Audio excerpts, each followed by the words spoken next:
Guys, I'm joined today by Tara Graff, who will be fighting Valerie Loureda this Friday at Bellator 243. Tara, how are you doing? I'm great. Couldn't be better. How are you?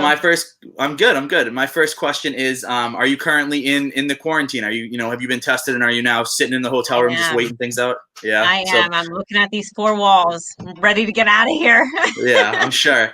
I'll be heading down tomorrow and for live coverage with Cage Side Press. So I'll be doing it tomorrow. So I feel your pain.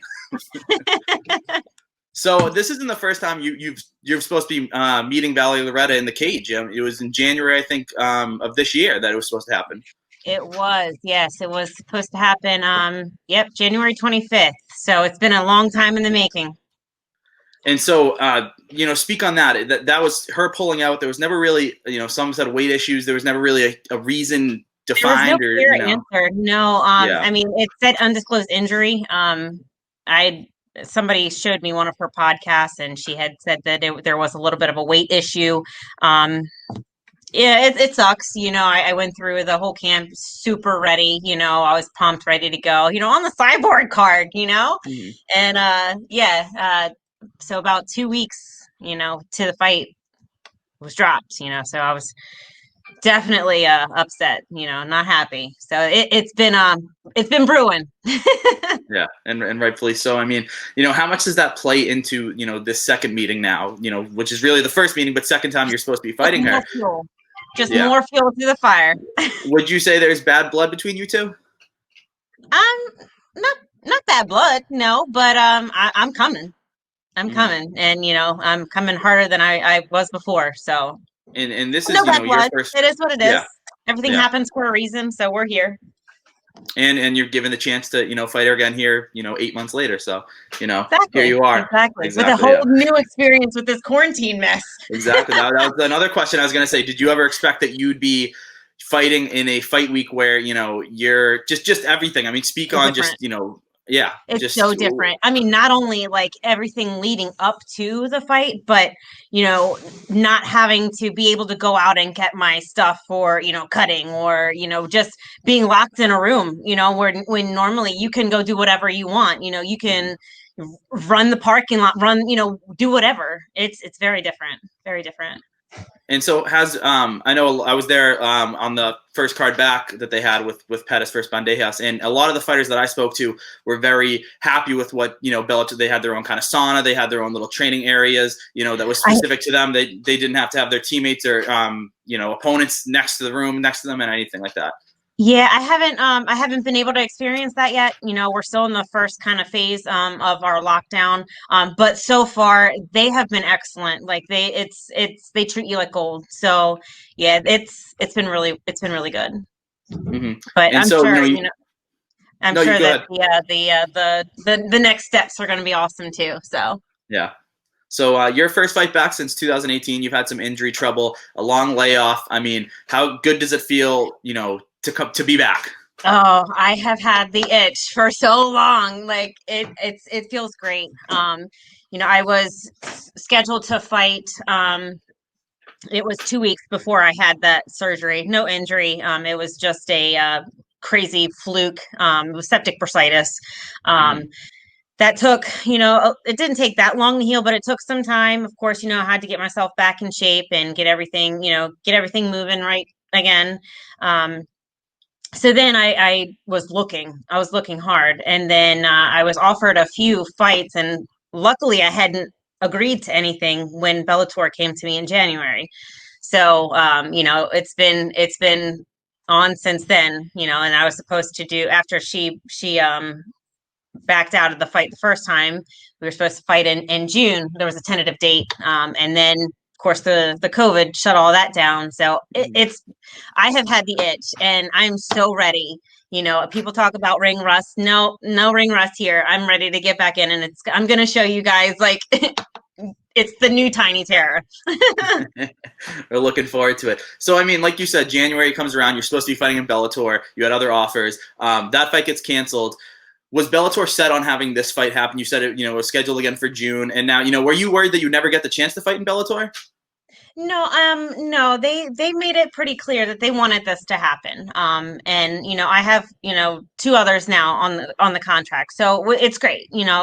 I'm super happy. Like I said, everything happens for a reason. So Awesome. And that led to my next question was, so it is a 3-fight contract for you with Bellator? yes. Yeah. Awesome. Yeah. And so I was gonna say, do you feel in any way overlooked in this fight? I mean, I Valerie do. Loureda Honestly, obviously has, yep, I obviously mean, has a huge following. she, yeah, she does. I think a lot of people are pulling for Valerie. I am a huge underdog, but I like that. I like to be the underdog. They I think people I'm new, I'm somebody that people really haven't heard of. So they'll know me after the fight. And so, like you said, you like being the underdog. I mean, when you face someone like this who has a ton of hype, still there, she's only 2-0. If you beat her, a lot of that hype could follow you for your next fight. Yeah, it very possibly could.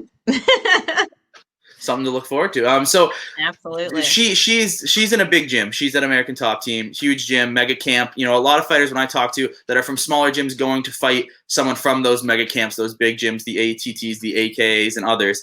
They have a chip on their shoulder. The coaches, the fighters, they all like, my small gym can beat your huge gym. Is that the case here? Yeah, I 100%. I don't have a chip on my shoulder, but I 100% agree with we can hang. Mm-hmm. Yes, my gym is small, very small gym. But that doesn't mean that the training isn't as good. That doesn't mean that the coaching isn't as good. There are some phenomenal. I'm not downplaying any of the coaches or any of the fighters or anything, but just because you have a name does not mean doesn't make you. So you make you. So it's how hard you can push. Mm-hmm. And so, like you said, you're a new fighter. You're 1-1. Been a little bit of a layoff. Speak to the fans. I mean, what got you into MMA? Speak on the Tiny Terror. Tell them about yourself.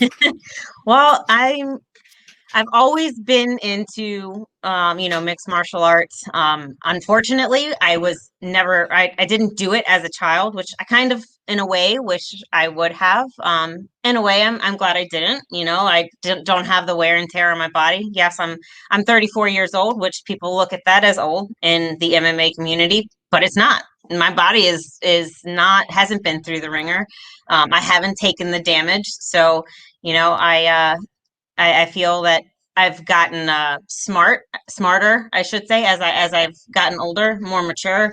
I think that I will go into fighting looking completely different than as if I were, 20, 21, 22. I got into MMA about, I was 27, took my first fight about 27, 28. And I have been in love ever since. This has been the best journey ever. Lots of ups and downs, but I had zero training. I went into the cage with I punched the bag a couple times, like, oh, this is awesome. Let's do this. So I went in 2 months later, won and loved it. Loved it. I won in like 44 seconds. I was like, this is for me. Then I lost 4 straight. I was like, okay, if I'm gonna do this and I'm gonna be serious about this, I need to find a gym, a coach, and that's when I stepped into Royals doors and haven't left. They're awesome there. They're family. I started dating my boyfriend, Mike. He is a phenomenal jiu-jitsu. I was gonna say God, but he's standing right there, so I don't want to give him that. Not too much hype. So the ground thing, it wasn't really my thing. Like I'm like, I want to stand and bang, I'm gonna throw, and he opened my eyes to a completely new world, and now that's my thing. Like I love it. The ground is awesome. The pressure. I'm a pressure fighter. Love the ground and pound. That's me all day. So a world of difference from not being able to get off my back in fight number 2 and 3 and 4, and now I'll welcome it all on the ground. So, and now we're here. Yeah. And now we're here on And Bellator. yeah, absolutely. And like your first fight on Bellator is going to be with no fans. I mean, there's going to be It's 20 weird. It's employees so and a weird. couple of media members in there. And I'm sure maybe you can't answer this until fight night when you actually experience it. But a lot of people said it feels like fighting in a gym. I mean, does that excite you? Just kind of like you're training? Yeah, I mean, okay, so I think the weirdest thing for me is gonna be not like coming in and not hearing and seeing people. Hmm. Typically, when I step into the cage, I don't really hear them anyway. I hear my corners are pretty loud, especially this one. Um, so I don't think that part will be that weird, not hearing the oohs and the ahs, because that's kind of background noise for me when I get in there. Yeah. But definitely the before and after is definitely gonna be strange. Yeah. Yeah, Absolutely. I would say like a very, very hard spar session in the gym, but Yeah. sounds about right. Yeah. The usual. So like we talked about, Loureda has a huge, social media following. She got into, a war of words on Twitter with a couple of female fighters, with her TikTok dances and the training and everything. Do you have any comments for that? I do. Okay. I am not one for trash talking or downing people, but Hmm. I'm sorry, but it drives me nuts. It does. I have kids. I teach kids. I don't want them to think that that's how you are going to make yourself you. That's how you make yourself big. That's how you get known. It's trashy. It is. And, I don't like it. I don't like it at all. You do you. Yeah. That's what you wish to do. That's what you wish to do. But I personally, I don't like it at all. Hmm. I feel like you're degrading yourself. I do. If it were my daughter, no. Yeah. That mess would be coming down quick. Hmm. Yeah. And my last question for you is just: do you have a prediction for fight night? Do you want to take this one to the ground? Do you want it standing up? Do you have anything to tell us? Do you not want to make a prediction? Do you not like making predictions? We're just gonna say it'll end with my hand raised. Awesome. Awesome. Well, Tara, I'm looking forward to it. I'm looking forward to seeing it live, being one of the only, 25 people in there. I hear you. So, yeah, exactly. So I'm wishing you the best. Enjoy fight week. Live through this quarantine for the next 10 hours and, enjoy it. And then, I'll see you down there. Thank you for the time. Sounds great. Thank you. Thank you so much for having me on. Absolutely.